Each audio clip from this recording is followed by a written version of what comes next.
Хайрат! Хайрат!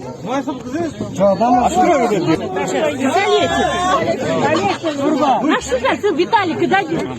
Ну вы куда едете, я не пойму.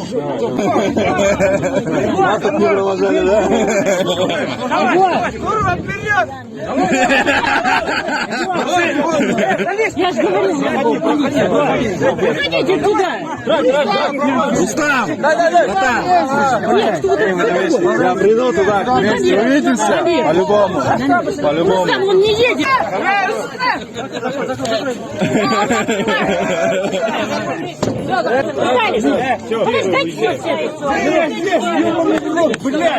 Не надо пропустить. Не, ну пустите ребенка.